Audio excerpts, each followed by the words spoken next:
vamos a entrar a la palabra. Dios tiene algo con lo cual quiere edificar tu vida en este día. Así que presta atención por lo que Dios va a hablar. Estamos celebrando la Navidad y esta es una fecha que tiene un significado diferente para muchos. No todos vemos la Navidad de la misma manera. En la actualidad es un motivo de fiestas, motivo de regalos, es motivo de adornos y arbolitos y que puedo poner aquí, que puedo poner acá. Se habla del espíritu de la Navidad con angelitos y estrellitas y lucecitas y cosas como esta, ¿verdad? Pero no tiene nada que ver con el verdadero significado de la Navidad. La Navidad no significa un arbolito, la Navidad no significa esto. En realidad la Navidad es una creación de la iglesia tradicional para justificar la inclusión de los rituales paganos, de ciertos rituales paganos. El 25 de diciembre se celebraba, los paganos celebraban el nacimiento del dios Sol Apolo.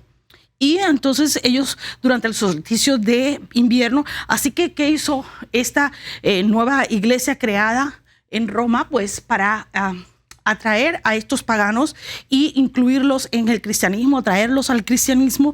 ¿Qué es lo que hace? Usan esta fecha y para celebrar el nacimiento de Jesús. Pero en realidad, si vamos a la Biblia no especifica en ninguna parte la fecha de su nacimiento, porque en realidad cuando usted ve y busca en toda la Escritura, no va a encontrar que en ninguna parte de la Escritura se celebra ningún cumpleaños, ningún nacimiento, porque para los judíos no es una fecha importante. No es importante cuándo naciste, sino es importante cómo moriste, a dónde fuiste después de la muerte. Entonces, para ellos no era importante y por tanto no lo celebraban. Según los eruditos, las descripciones del tiempo y de algunas costumbres que aparecen en los capítulos 2 y 3 de Lucas, como por ejemplo, déjenme explicarle un poquito más acerca de esto. El censo, se supone que habían hecho que se llamó a un censo. La razón específica del censo, según los estudiosos, era aumentar los impuestos. Por tanto, el pueblo no iba a estar feliz de tener que ir a su lugar de origen para ser censado. También era para reclutar a los hombres en el servicio militar. Por tanto, ellos no estaban felices y no creen que hubiesen podido hacer un censo en medio de un invierno. También habla de que los pastores, si usted va y estudia las Escrituras, se va a encontrar que dice que los pastores de las ovejas durante la noche estaban en el campo. Según los conocedores de lo que es la cultura judía, las ovejas se quedaban fuera desde el mes de marzo hasta el mes de noviembre. Durante este tiempo era factible que ellos estuvieran fuera, que ellos pudieran permanecer porque la temperatura lo permitía. Una vez que pasaba a mediados de noviembre, ya las ovejas tenían que ser guardadas dentro porque el frío era demasiado y pues morían. Entonces, por causa de estos acontecimientos que están en el trasfondo de la historia de Lucas en el capítulo 2 y 3, ellos simplemente concluyen que es muy improbable que el nacimiento de Jesús hubiese sido en diciembre.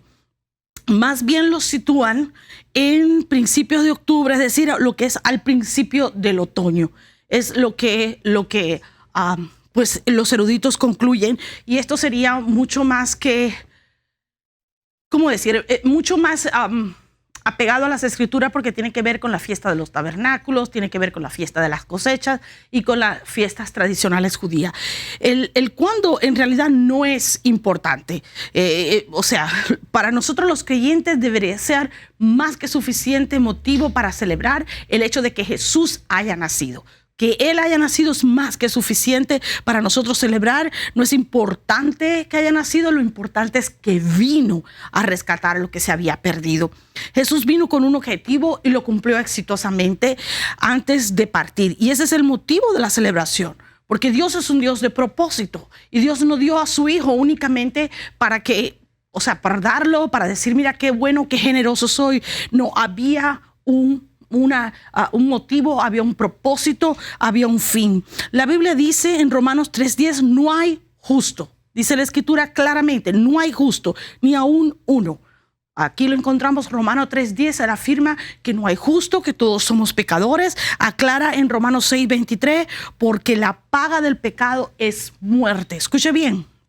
La dádiva de Dios es vida eterna en Cristo Jesús, nuestro Dios. Así que vemos primero que no hay ni uno solo bueno, que hemos nacido en pecado, que en pecado fuimos concebidos, decía el salmista. Por tanto, hacía falta, había necesidad de que algo ocurriera. La humanidad, por causa de que la paga del pecado era la muerte, la humanidad estaba condenada a muerte. Y por causa de esto, entonces Romanos 5:20 dice: mas cuando el pecado abundó, sobreabundó la gracia. Para salvar al mundo perdido, ¿qué hace Dios? Ideó un plan en el cual Él iba a rescatar lo que se había perdido, iba a rescatar lo que el primer Adán había entregado, iba a rescatar aquello que se había perdido a la muerte. Y para salvar ese mundo perdido de la muerte y del poder, y poder conceder la dádiva de vida eterna, ¿qué hizo? Envió a su Hijo acá a la tierra. Eso fue el plan que Dios ideó. Y aquí vemos que Mateo 1:21, el Espíritu Santo les revela parte de ese plan a María para dejarle saber: vas a concebir un hijo. Y ella le dice en Mateo 1:21: y dará a luz un hijo y llamará su nombre Jesús, porque él salvará a su pueblo de sus pecados. Para poder salvarnos, Jesús tenía que venir a la tierra. Escúchame bien. Dios no podía enviar a cualquiera. Tenía que enviar a uno que fuera acepto para pagar por aquello que se había perdido. A uno que fuera acepto delante de Dios, que cumpliera todos los requisitos para poder pagar por el pecado que provocaba muerte. Y para eso solamente podía ser alguien que fuera totalmente limpio, alguien que no tuviera pecado, alguien que no sufriera mancha alguna, alguien que fuera completamente justo y puro delante de Dios. Y por eso Él envía a su propio Hijo, y lo envía con un propósito. ¿Y para qué? ¿Cuál era el propósito? Tenía que salvar la humanidad perdida, que estaba condenada a muerte. Jesús vino a la tierra con un propósito: a morir en la cruz.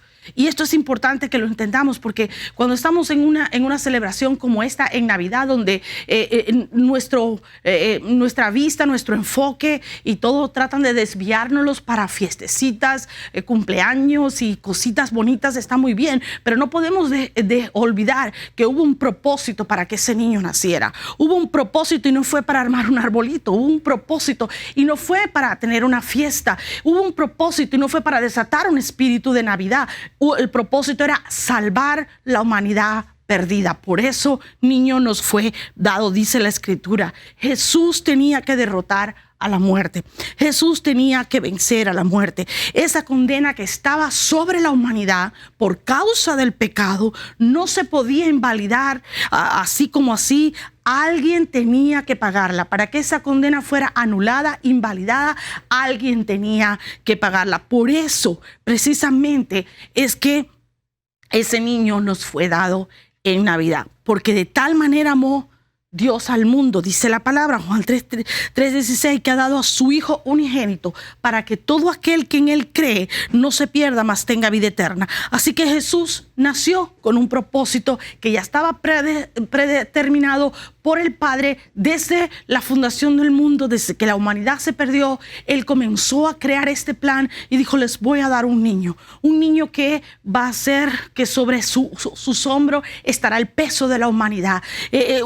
Un niño que será consejero, que será admirable, que será príncipe de paz, que será consolador. Ese es el primer consolador que fue enviado a la tierra. Y eso es lo que hace Dios. Nos envió a Jesús, al unigénito, a su Hijo, con un propósito. Y aquí lo estamos viendo en este momento. Y yo quiero hablarle un poquito de todos los propósitos que Jesús vino a cumplir mientras Él estuvo aquí en la tierra. Y el primero de este propósito por el cual Jesús nació fue, como ya vimos anteriormente, salvar al mundo. Lucas 19:10 dice: porque el Hijo del Hombre vino a buscar y a salvar lo que se había perdido. Este es el primer propósito por el cual Jesús nació, por el cual ese niño nos fue dado. Y Juan 3:17 dice: porque nos envió Dios a su Hijo al mundo porque no envió Dios a su Hijo al mundo para condenar al mundo, sino para que el mundo sea salvo por Él. Jesús vino a salvar el mundo perdido. ¿Por qué? Por causa del pecado. Eso es lo que vino a hacer Jesús. Por eso nos fue dado este niño. Y fue la mayor demostración de amor que la humanidad ha presenciado. Jesús puso su vida para que tú y yo fuésemos salvos. Él puso su vida para que tú y yo fuésemos rescatados del pecado y pudiésemos ser restituidos a la gloria de Dios. Esto es lo que hace. Así que el primer propósito por el cual este niño nació, el primer propósito por el cual existe una Navidad, es que Jesús vino a salvar a la humanidad perdida. Jesús vino a rescatar lo que se había perdido. Así que no podemos simplemente desviar nuestra atención de los verdaderos propósitos del nacimiento de Cristo. La segunda cosa, o el segundo objetivo por el cual ese niño nos fue dado, ese bebé nació en algún momento, pues lo encontramos en Juan 18:37. Allí, pues el mismo Jesús habla y explica cuál es el segundo objetivo por el cual Él vino a la tierra, por el cual Él nació. Y es para testificar de la verdad. Escucha, primero dijimos que Él vino a salvar a la humanidad perdida. Lo segundo, vino a testificar de la verdad. Y recuerde que no podemos olvidar que Él dijo, yo soy el camino, yo soy la verdad, yo soy la vida. Y aquí en Juan 18:37 dice, le dijo entonces Pilato, ¿luego eres tú rey? Respondió Jesús, tú dices que yo soy rey. Yo para esto he nacido. Escucha bien porque esto es impresionante. Aquí mismo Jesús dice, yo para esto he nacido y para esto he venido al mundo, para dar testimonio a la verdad. Todo aquel que es de la verdad, oye mi voz. Escúchame bien. Jesús le dice a Pilato, yo para esto he nacido. Impresionante las mismas palabras de Jesús. Jesús le dice, yo para esto he nacido, para testificar de la verdad. ¿Cuál verdad? Dice que en el principio era el verbo y el verbo se hizo carne. Esa es la verdad. Él es la verdad. Él es el verbo hecho carne, la palabra de Dios reencarnada, la palabra de Dios encarnada en Jesucristo, que vino a la tierra a caminar con nosotros, a mostrarnos la verdad y la verdad del Hijo de Dios. Y aquí Jesús frente a Pilato, a Poncio Pilato, no por elección propia, ni siquiera por invitación. Ahí está él, pues los fariseos religiosos lo habían acusado falsamente, creyendo que estaban deshaciéndose de Jesús. Y ellos decían, ahora sí que lo destruimos. Ahora sí que ya no va a poder seguir predicando, no va a poder seguir enseñando, no va a poder seguir diciendo, yo soy el Hijo de Dios, tampoco yo soy el Mesías, mi Padre es Dios. No va a poder seguir diciendo todas esas cosas. Así que estos fariseos dijeron, no nos vamos a preocupar más. Ellos se sentían mal porque Jesús los confrontaba. Escúcheme bien porque esto es importante. ¿Qué hacía Jesús cuando le hablaba a estos fariseos, a estos saduceos? ¿Qué hacía Jesús? Los confrontaba en sus ideas, les confrontaba en su religiosidad, confrontaba su manera de vivir, confrontaba su manera de comportarse. Y estamos siendo testigos en este tiempo. Hoy día estamos siendo testigos de que cuando los políticos y las celebridades, que son los fariseos y los saduceos de este tiempo, están cuestionando la verdad, están minimizando y condenando la palabra de Dios y sus mandamientos, están tratando de anular el poder de la cruz. Hoy en día vemos como los ¿verdad? Esos que tienen el poder para hablar en público, de usar la palestra pública para condenar la iglesia de Cristo, para condenar la palabra de Dios, para anular el efecto de la cruz. Esos son los fariseos de este tiempo y ese es precisamente lo que están haciendo, y un ejemplo lo estamos viendo hoy día en la nación americana.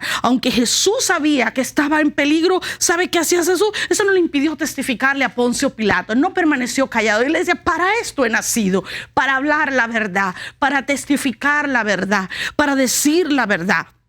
Aprovechó la oportunidad, ¿para qué? Para evangelizar al funcionario más alto que había en el gobierno romano en la región. Eso fue lo que hizo. Él sabía que era su propósito para estar allí. No podemos avergonzarnos del evangelio, no podemos avergonzarnos de la verdad. No importa a quién no le guste, no importa a quién, pues siempre va a haber alguien que se va a ofender, alguien que no le va a gustar lo que usted y yo tenemos que decir. Pero mientras usted y yo nos mantengamos en la verdad, hablando la verdad del evangelio, predicando las buenas nuevas, estableciendo los mandamientos de Dios como fundamento en nuestra vida, Dios va a estar con nosotros. Yo quiero recordarte en este día, para eso vino Jesús. Jesús vino para testificar de la verdad. Y en un tiempo como este, donde las redes sociales, los medios de comunicación están tomando control sobre la verdad, y la verdad que ellos están publicando no tiene nada que ver con la verdad, porque es pura demagogia, pura mentira. Tú y yo tenemos que tener mucho cuidado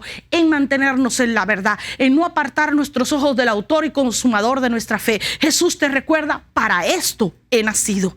O sea que cuando estamos hablando de la Navidad, no podemos olvidarnos de la realidad que nos rodea, pero recuerda que vivimos en un mundo de corrupción, un mundo en el que Jesús no es verdaderamente el rey. Aquí Poncio Pilato le dice a Jesús, ¿y tú eres rey? O sea, lo está cuestionando, como hoy en día cuestionan el poder y la autoridad de Cristo sobre nosotros. Así que tengan mucho cuidado y presten mucha atención a lo que la palabra de Dios está diciendo. La vida que Cristo nos ofrece es una vida abundante. Así que la tercera razón por la que Cristo nació, la tercera razón por la que tenemos una Navidad, la tercera razón por la que Cristo vino a la tierra es para darnos vida en abundancia. Y Juan 10:10 dice: el ladrón no vino sino para hurtar, matar y destruir. Yo he venido para que tengan vida y para que la tengan en abundancia. Así que tenemos otra razón. Ya vimos que vino para salvar la humanidad perdida, vino para testificar de la verdad, pero también nació este niño. ¿Para qué? Para dar vida y vida en abundancia. Él vino a deshacer las obras del diablo. Él vino a deshacer esas obras en la vida de cada individuo y proveer una mejor vida y romper esas maldiciones generacionales y romper esos yugos de maldad, romper esas opresiones que tal vez nos están afectando por causa de situaciones que ya hemos vivido en nuestra vida. Hoy, Señor, te dice: yo estoy contigo, yo voy a romper esto, yo te voy a dar una vida mejor, una vida abundante, una vida diferente, una vida que va a proveerte cosas. ¿Abundancia de qué necesitamos? Pues abundancia de bendiciones. Necesitamos abundancia de salud, sobre todo en un tiempo como este, donde hemos estado atravesando esta crisis global de una pandemia. Pues necesitamos esa abundancia de salud, necesitamos abundancia de libertad, abundancia de paz. Eso es lo que Cristo vino a traer y por eso nació. Esta es una promesa que se hace muy relevante hoy más que nunca. Necesitamos desesperadamente la intervención de Él para darnos esa vida abundante, esa vida diferente, esa vida saludable, esa vida segura, esa vida de paz, esa vida de seguridad. Necesitamos a ese niño que nos fue dado, que hoy venga a nuestras vidas, que hoy intervenga en nuestras vidas, que hoy provoque cambios en nuestras vidas. Así que de todas formas, quiero recordarte que estamos pues tratando de que sea Jesús el Señor de nuestra vida y reconociendo para qué vino y hacerlo relevante en nuestra vida. No vamos a minimizar el efecto de lo que Él vino a hacer y por qué no fue dado y para qué nació. Y aquí vemos que la cuarta razón, vamos a entrar ahora a ver la cuarta razón por la que ese niño nació, porque tenemos una Navidad, es destruir las obras del diablo. Eso fue lo próximo. Primero, darnos vida abundante. Lo segundo, destruir las obras del diablo. Acabamos de ver la primera de Juan 3:18, dice: el que practica el pecado es del diablo, porque el diablo peca desde el principio. Para esto apareció el Hijo de Dios, para deshacer las obras del diablo. O sea, ¿para qué vino el Hijo de Dios además?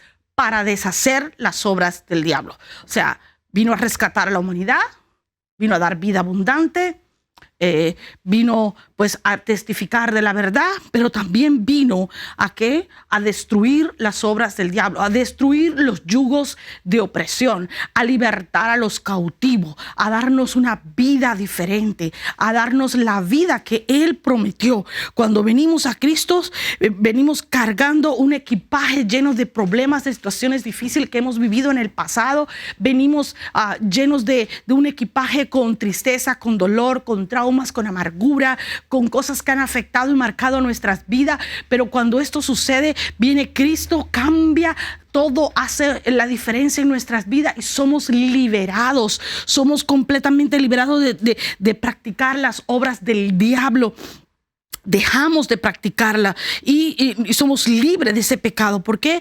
Porque el que el Hijo libertare será verdaderamente libre, dice la palabra de Dios. Y para eso vino Él, para hacernos verdaderamente libres. Por eso paramos de practicar el pecado. Por eso, pero es importante que usted entienda en este día que la relevancia de la palabra de Dios. Lo único que cambia la vida en nuestra vida es mantenernos conectada a la palabra de Dios, que permitir que esa palabra, la palabra que nos revela a Cristo, la palabra que nos habla de su obra, la palabra que nos muestra lo que Él hace en nuestras vidas, estemos alimentándonos a esa fuente día a día para que nuestra mentalidad pueda cambiar y poder ser conformado a la estatura del varón perfecto, Cristo Jesús.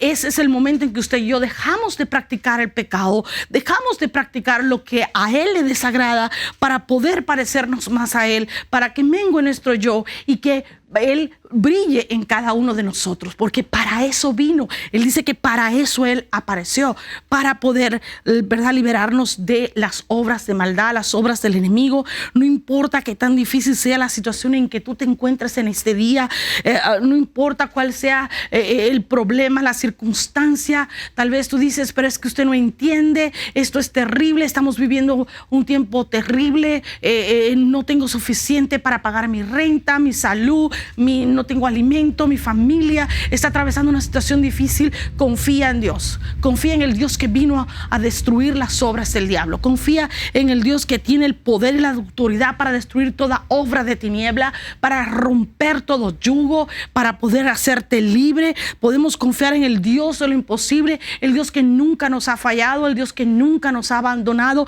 el Dios que camina con nosotros, un Dios que solamente nació para rescatarnos. Así que donde quiera que estés en este momento, empieza a cambiar tu mentalidad. No pongas tus ojos en la realidad, no permitas que todos los acontecimientos del 2020 vengan a nublar tu vista, sino ponla en Jesús, en el niño que nació con el objetivo, con la meta de poder salvarte, rescatarte, darte vida abundante, destruir las obras de maldad y que tuvieras vida eterna. De esto estamos hablando. La siguiente razón por la cual Jesús nació, esa razón por la cual Jesús vino a la tierra, por la cual tenemos una Navidad, es para establecer comunión. Comunión. Mire lo que dice Hebreos 1 en el versículo 1 y 2. Dice: Dios, habiendo hablado muchas veces y de muchas maneras en otro tiempo a los padres por los profetas, en estos postreros días nos ha hablado por el Hijo.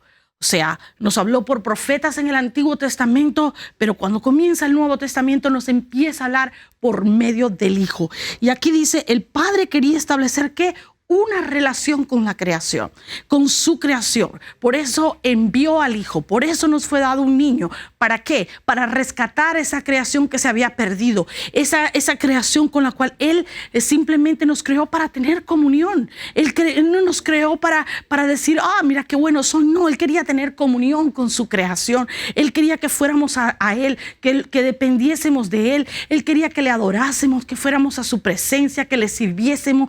Y para ello, para tener esa comunión, tenía que rescatarnos, tenía que enviar a su Hijo a que nos tomara y nos rescatara. Y aquí vemos que esa relación que se había perdido por causa del pecado en el jardín del Edén, pero la restableció por el segundo Adán, quien Jesús. El pecado impide la comunión, el pecado impide la comunicación directa de Dios con el pecador. Por eso se necesita arrepentimientos de pecado. Por eso necesitamos a Jesús que viniera para librarnos de esos pecados. Solo ese arrepentimiento de pecado nos hacía limpios nuevamente por medio de la sangre del Cordero, y así podríamos tener acceso a la presencia de Dios. Podíamos ser restituidos a la gloria de Dios. Así que es importante que entendamos la quinta razón por la que tenemos una Navidad es para establecer una comunión con Dios Padre. Por eso no podemos olvidarnos de cuáles son los verdaderos objetivos de la Navidad. Él no nos envió a su único hijo, al unigénito de la creación, para que tuviéramos arbolitos, ni fiestas, ni adornitos, sino nos envió al unigénito de la creación para tener una relación estrecha y cercana con el dador de la vida. Así que en este día, mantén esto en tu mente. Hay una Navidad porque un niño nos fue dado. Hay una Navidad porque un niño nos fue enviado para rescatarnos. Y lo último que quiero mencionar es la última razón, la sexta razón por la que vino, y una de las más importantes realmente es para qué nos vino ese niño, para qué ese niño nació, por qué tenemos una Navidad. Es para demostrar que tenía el poder sobre la muerte, que él podía vencer a la muerte. Mire lo que dice Mateo 16:18. Y yo también te digo que tú eres Pedro, y sobre esta roca edificaré mi iglesia, y las puertas del Hades no permanecerán contra ella. ¿Sobre qué roca está hablando? ¿De qué roca está hablando aquí Jesús? Está hablando de sí mismo. Cristo es la roca. No hay ninguna duda al respecto. Hace un par de años estuvimos visitando Israel, y es impresionante ver que uno cuando escucha hablar del desierto que abunda en Israel, piensa que es un desierto, realmente desierto, con muchas dunas de arena y cosas así, pero en realidad no lo es.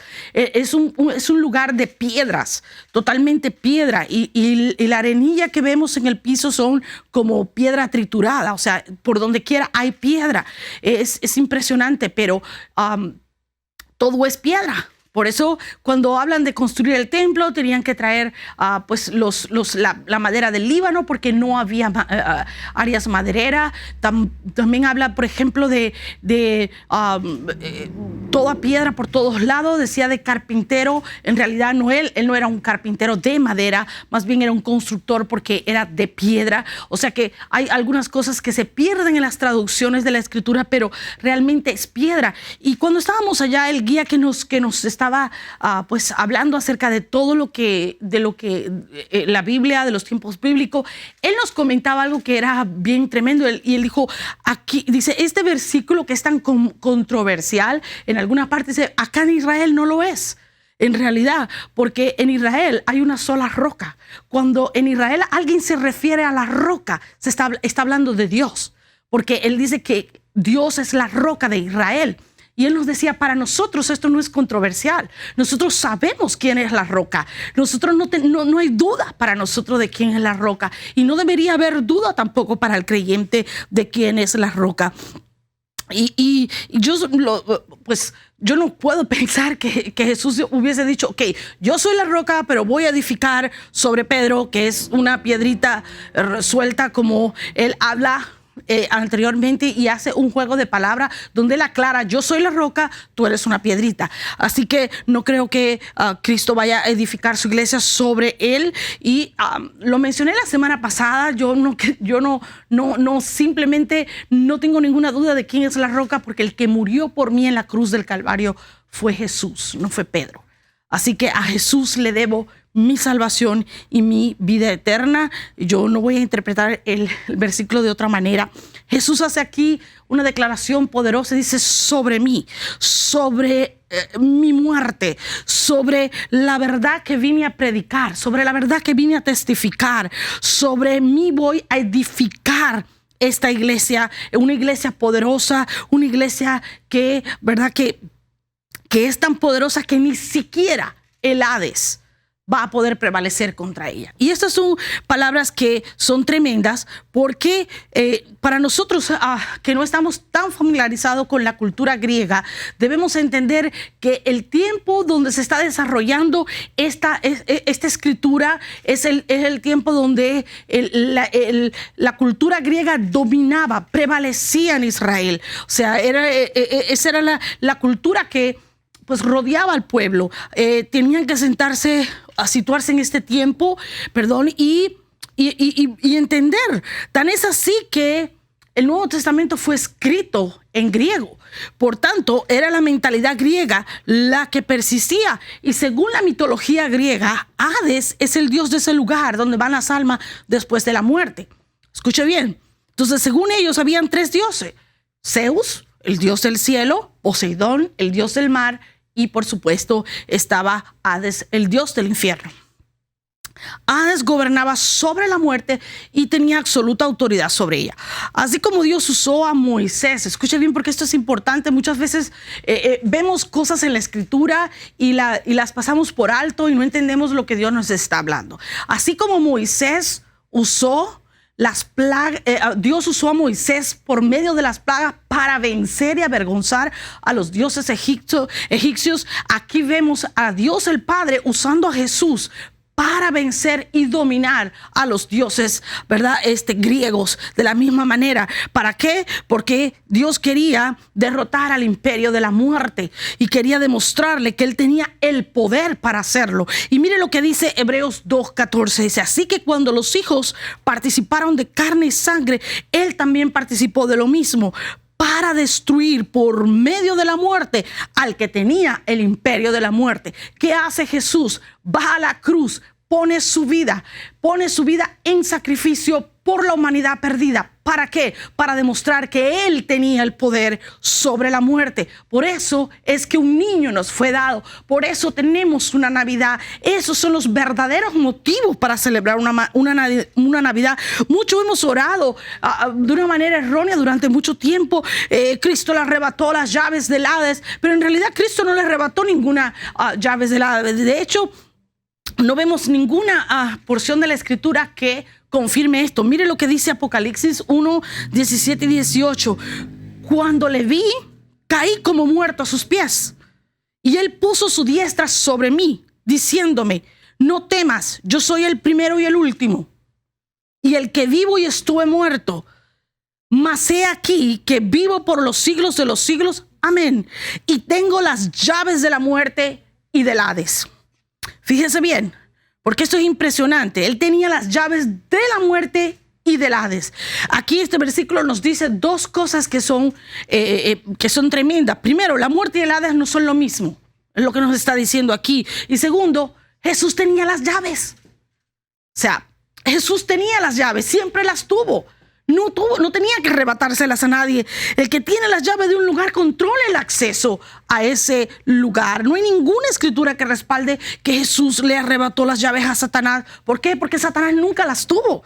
Dios siempre ha tenido el poder y la autoridad sobre la muerte. Él siempre lo ha tenido. Por eso puede traer el poder, desatar el poder de la resurrección y resucitar a los muertos. Por eso dice la escritura que el mismo Espíritu Santo descendió y sacó a Cristo de allí, de esas profundidades, y dice que lo resucitó. Esto es lo que dice la escritura. Satanás nunca ha determinado quién va al infierno. Y esto es importante porque hoy en día vemos mucha gente que está tomando decisiones arbitrariamente, que hace lo que quiere, que vive como quiere y que simplemente considera que la palabra de Dios es obsoleta. Voy a apoyar el aborto porque total es lo bueno. Debemos ser tolerantes con aquellos que pues el homosexualismo, etcétera, etcétera, y voy a hacer esto y voy a hacer aquello y vamos a ignorar todo lo que dice la palabra de Dios, ¿verdad? Porque debemos ser tolerantes. Ahora lo bueno le llamamos malo, a lo malo le llamamos bueno, en fin, todo este tipo de cosas. Pero déjame decirte que la palabra de Dios es tan vigente ayer como hoy, y la vemos que nos habla de la verdad y testifica de la verdad y sigue teniendo la misma autoridad. Así que escúchame bien, porque somos muy responsables delante de Dios por las decisiones que tomamos hoy. Y no solamente somos responsables delante de Dios por las decisiones que tomamos hoy. Y tal vez usted dice, yo no he cometido ningún, por ejemplo, no me he hecho ningún aborto. No, pero estás apoyando a alguien que quiere decidir por el aborto.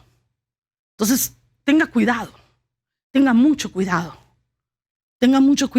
porque usted se hace cómplice.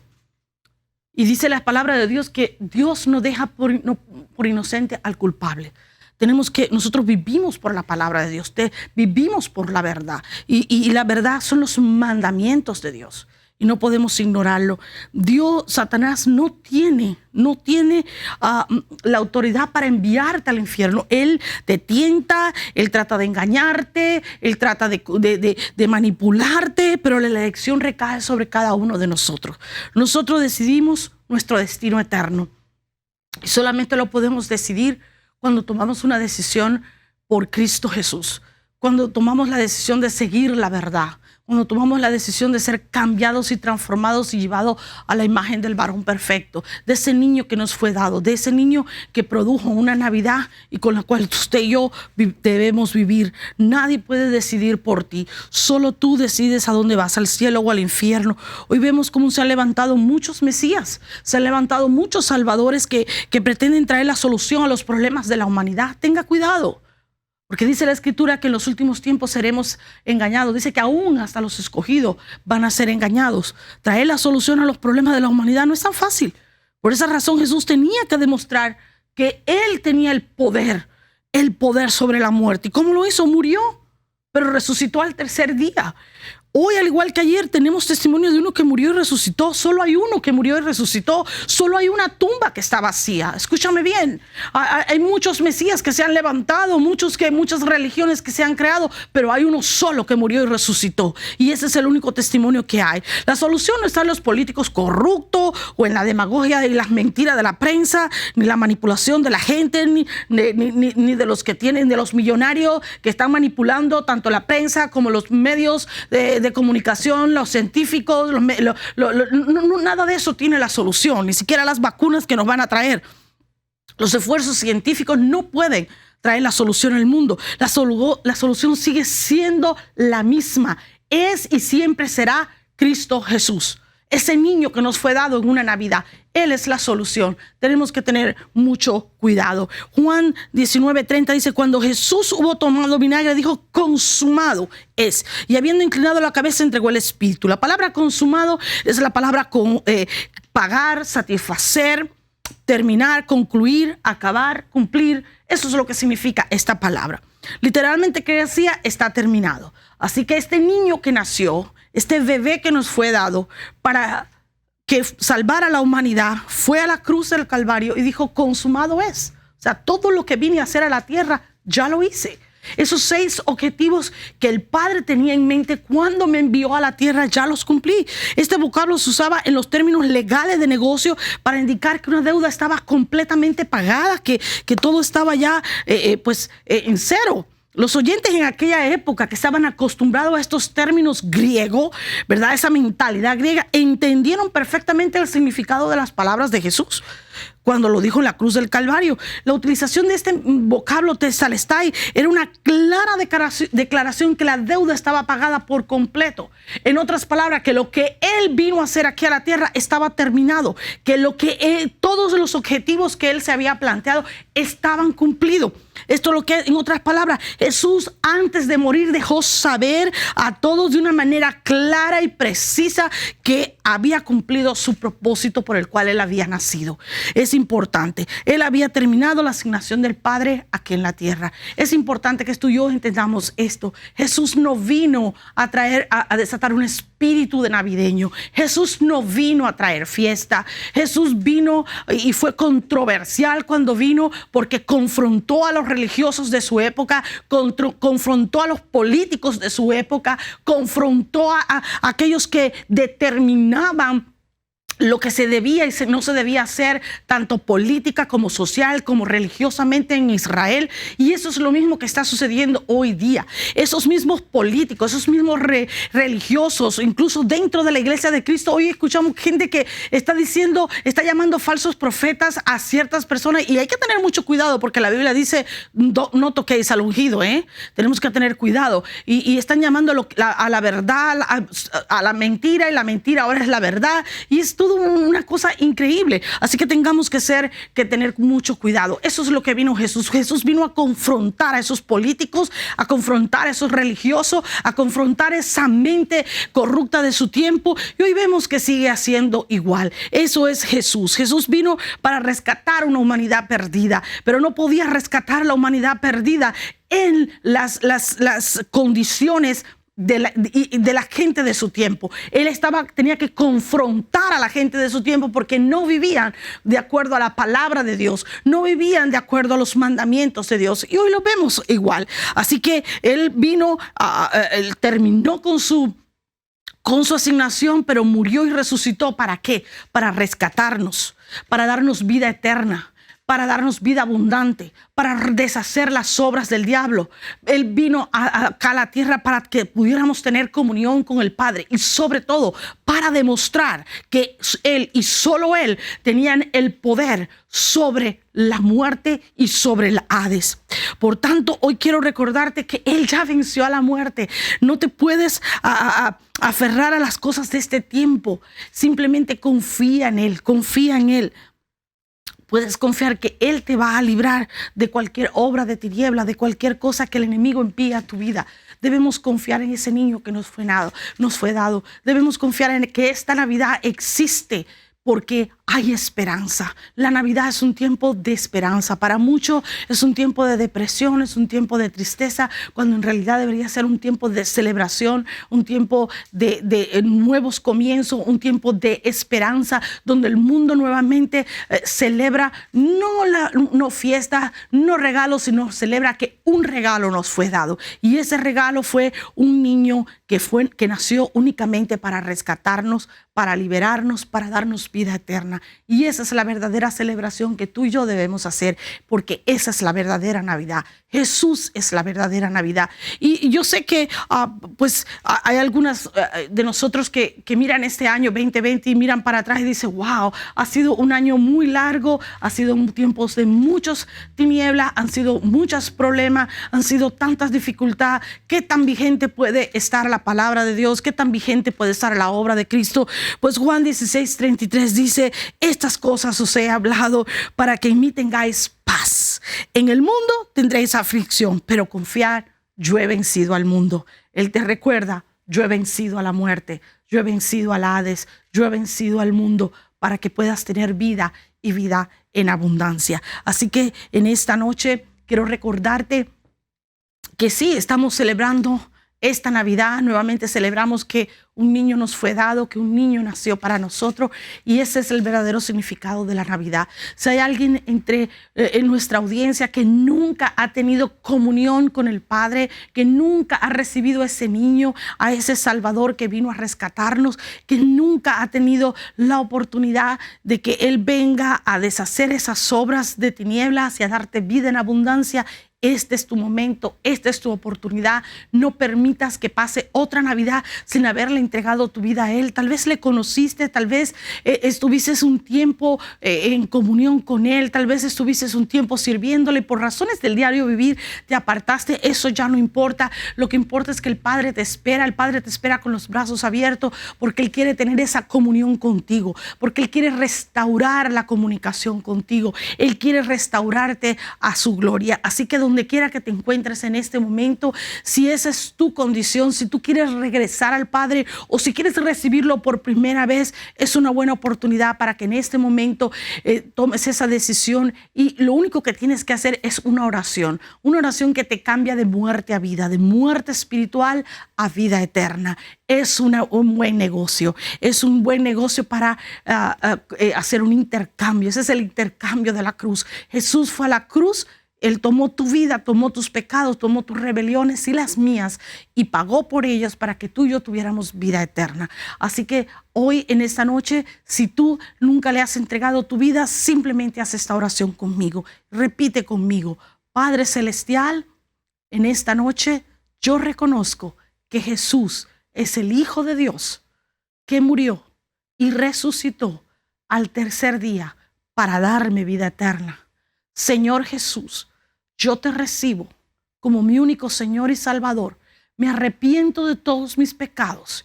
De hoy en adelante voy a vivir para tener comunión contigo y para reconocer tu señorío en mi vida. Gracias por recibirme. Gracias por la vida abundante. En el nombre de Jesús. Amén. Si hiciste esta oración con nosotros, por favor escríbenos, contáctanos, déjanos saber. Si no te puedes congregar con nosotros, podemos ayudarte a que te congregues con alguien más, a conectarte con un ministerio donde puedas ser edificado, donde puedas comenzar a dar tus primeros caminos en el Señor. Y bueno, quiero saludar a todos, les bendigo a todos y les deseo que tengan una muy excelente Navidad en la cual puedan celebrar en familia y puedan dar gracias a Dios porque un niño nos fue nacido. Así que Gracias, te bendigo y nos vemos pronto.